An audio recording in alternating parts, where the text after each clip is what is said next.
meal in the entire world in the crock pot. I put this in this morning at 8 o'clock because that's when I woke up.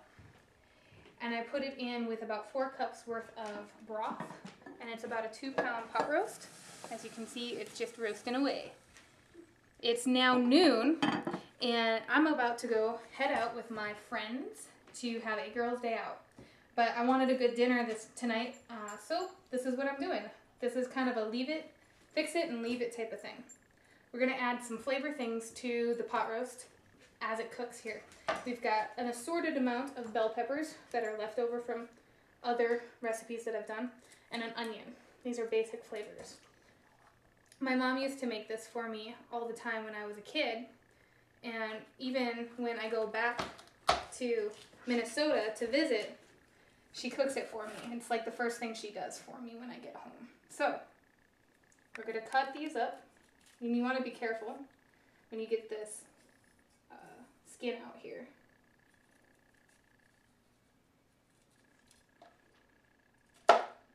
And you don't need a lot because it's not a big pot roast. Just slicing it in strips here. And I like using the different colors because it adds a pop of color to the roast itself, and each of them has a little bit different flavor to them. So, this one has a lot of skin.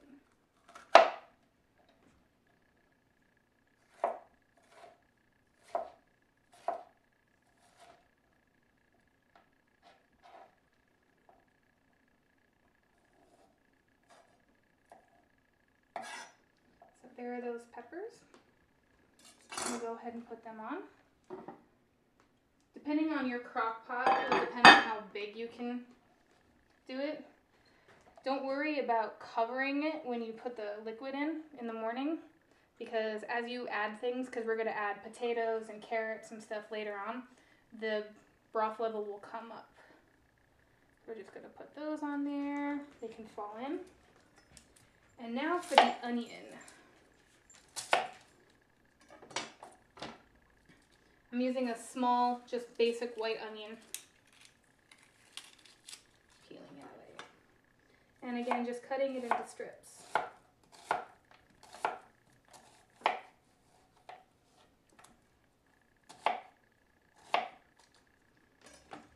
Just put them on in.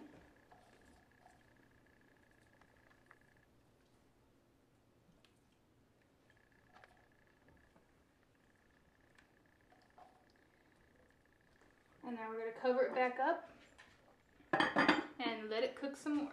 And we'll be back later tonight to add the potatoes and the carrots that I like so much about an hour before we're ready to eat. So it's about an hour before we're going to eat this. So we're going to check on it and add our potatoes and our carrots. You can add pretty much anything you want, but my mom always used to make it with potatoes and carrots. So that's what we're making it with. So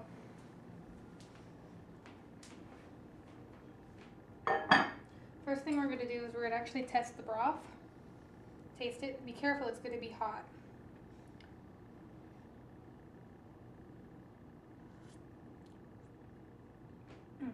Pretty good.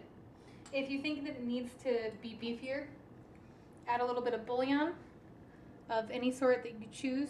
My favorite is this particular brand.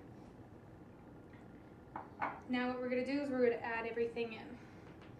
You want to be careful so it doesn't like splash up on you.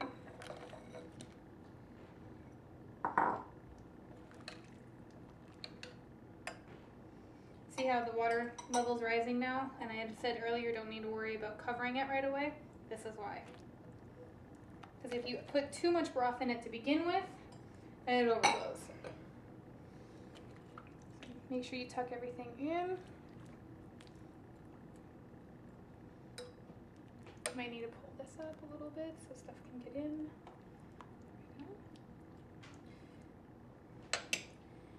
Now what I like to do at this point is actually make sure everything's fully covered. So we'll bring a little bit of water in, and then that's when I'll definitely add that.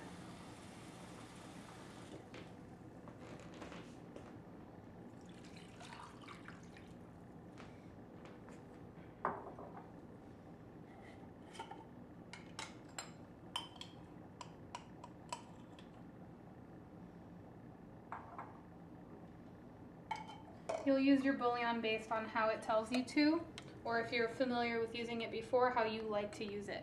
Again, it depends on your taste. I like a really beefy broth, so. Because what we're going to do is we're going to turn this broth into gravy later on. So, put the lid back on and give it about another hour. So it's been about a total of 12 hours since we put the roast in at first, and about an hour and a half to 2 hours on the veggies. The veggies will take as long as up to like 2.5 hours, depending on how big you cut them.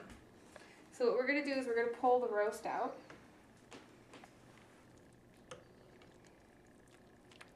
Attempt to.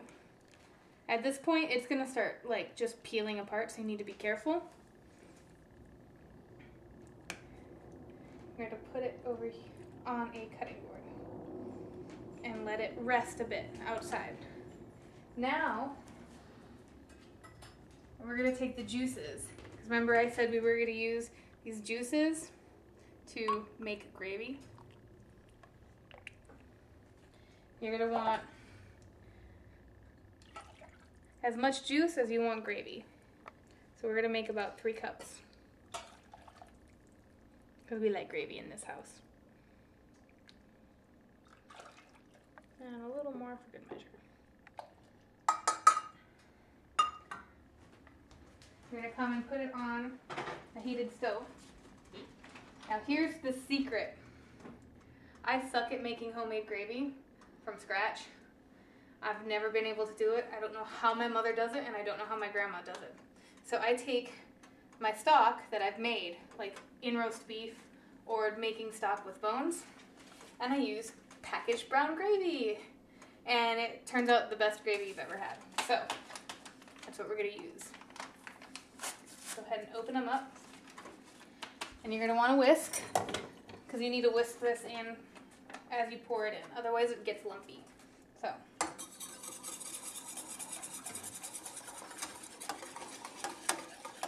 These packets, 1 packet and 1 cup of water is what they use. So you want to use about the same measurements in broth.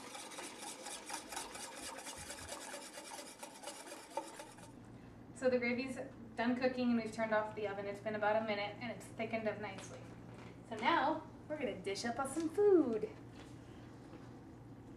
So see how nicely that pulls apart? No knife needed. Just pull and plate.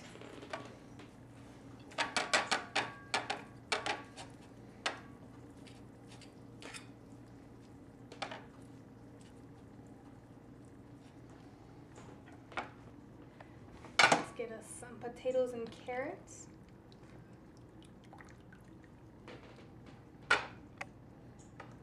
I always like more carrots than potatoes, so we're going to fish out some of these carrots for me.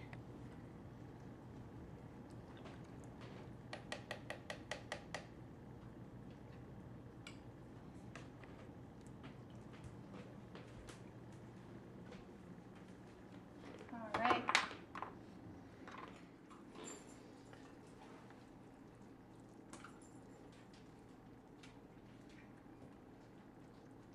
I pour my gravy over everything, but it's entirely up to you what you want it on.